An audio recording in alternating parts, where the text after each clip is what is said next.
Yo, what's going on YouTube, and welcome to Goal Line Hockey. It's Kevin Forte, and today we are taking a look at, just let's give a little golf clap here to the newest general manager of the Nashville Predators. As David Poile exits, the Barry Trotz era has officially begun, and he comes out with a splash. A couple of huge signings here by the Nashville Predators. We saw them moving out some cap, right? Moving out Ryan Johansson, moving out Matthew Shane.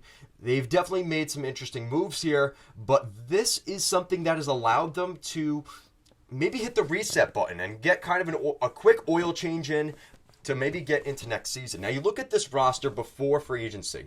There's a couple guys that really gave you a lot of promise going into next season. Guys like Tommy Novak, Juuso Parssinen, Philip Tomasino, Yakov Trenin. Who are some of the younger guys that I looked at? Luke Evangelista, Igor Afanasiev.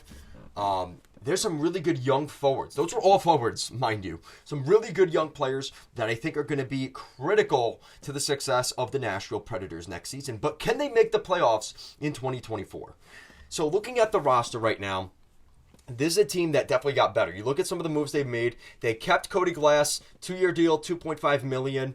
I'm not a huge fan of that, but I think they're this is kind of betting on a guy, investing in him, and hoping he could finally turn the corner. There's a lot of hope for Cody Glass. He was the first draft pick of the Vegas Golden Knights back in 2017 at 6th overall.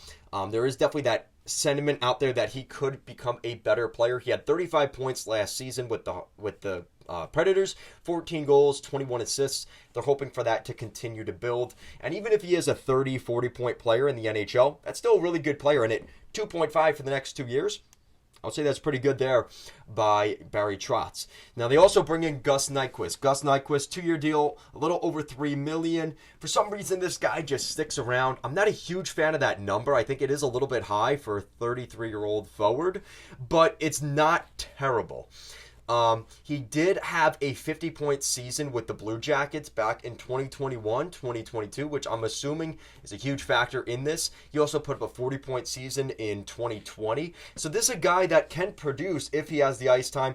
I think you're looking at more at this rate, a guy that's going to pick up anywhere between 20 to 30 points next season for the Predators, but still a really good player, and he's got that veteran experience. And like we're talking about at the title of the video, it's a culture change move by the Nashville Predators for some of these younger guys. A guy like Gus Nyquist is really good in the locker room.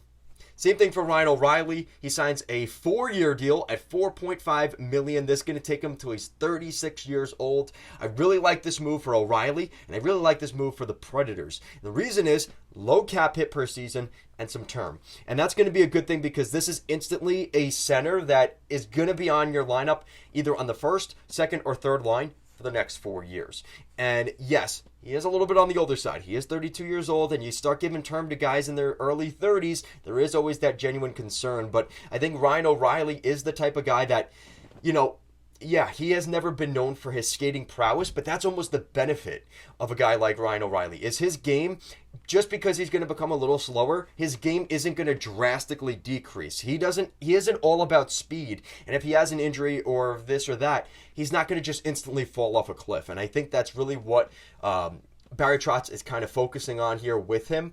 Obviously, he had back to back 50-plus point seasons. He had a 77 point season with the Blues. His first season in St. Louis, obviously he won a cup that year. He had 60 points the next season, 54 points in 56 games in 2020, 2021. His last full season with the Blues, he put up another 60-point season. And last year, he put up 30 points combined between the Leafs and the Blues. Now, he's 9 games away from hitting 1,000 games in the NHL, so obviously an early congratulations to him because he's probably going to hit that mark over the next 4 years.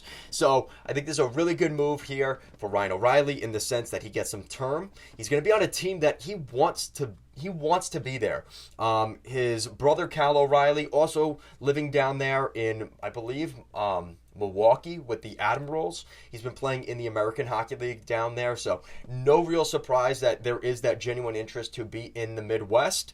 Some people will debate me if that's considered the Midwest, but you get the point. The point still stands. He wants to be closer to his family. It's a really good location for him and his family. I think the city of Nashville has obviously gained a ton of attention, and O'Reilly going there doesn't really surprise me. I think it's more of a testament just to how good the respect is toward Barry Trotz and the culture change there, because listen, he probably had a similar offer on the table from Toronto, and he ends up going down to Nashville. Same thing for defenseman Luke Schenn. Signs a 3-year deal, $2.75 million per. No trade protection here either, which is very interesting. So Barry Trotz definitely avoiding the trade protection on his players here this summer. He signed a 3-year deal. This one's a little concerning too, because he is already 33. This will take him to he's 36. But again, the concept is culture change, and that contract per year is actually fairly low, which is very attractive here in this kind of situation. So I'm a huge fan of this deal for Luke Schenn and the Nashville Predators, again, because both sides win here. They get term, and it lowers the annual salary, which is a win for the team. This is a Predators team that already looked like a decent team, but now you add these types of players like a Nyquist, like an O'Reilly, like a Luke Schenn. You're instantly adding credibility to your group. And now you look at that top four. That top four looks actually pretty solid. Roman Josi, Ryan McDonough, Luke Schenn, Alex Carrier, and you also have a third pairing of potentially Tyson Barrie, Dante Fabro, and Jeremy Lauzon. So those three guys already in the mix, plus your goaltending with UC Saros and hopefully Yaroslav Askarov next season. This team is mint, in my opinion. I think the Nashville Predators are a team that's on the rise. You look at some of the young guys they've already got in the system that we saw a little bit last year. Joakim Kemmel, Luke Evangelista, Igor Afanasanov, who else on the blue line? That's kind of it. So this is a team, like I said, I'm really excited to see what the Predators look like next year, because honestly, that Central Division is pretty soft, and I think that's actually a benefit for the Predators, and they might be able to make the playoffs in 2024, and I think that was the mindset from Barry Trotz. He wanted to come out here and make a bang, and he wasn't able to do it necessarily at the draft floor, but he was able to do it in free agency. Huge moves by the Predators. A+ in my opinion. The only concern I would have is if things, there is an adjustment for some of these guys like O'Reilly and Schenn not necessarily working out the way they want, and now you've still got, after this season, 3 more years on O'Reilly, 2 more years on Schenn. I guess that's a gamble that Barry Trotz and the staff is willing to take. But I want to hear what you guys think in the comments section down below. What do you guys think of the Nashville Predators moves bringing in Luke Schenn, Ryan O'Reilly, and Gus Nyquist? Culture change, to say the least, but I want to know what you guys think. Guys, thank you so much for watching, and I'll see you again next time.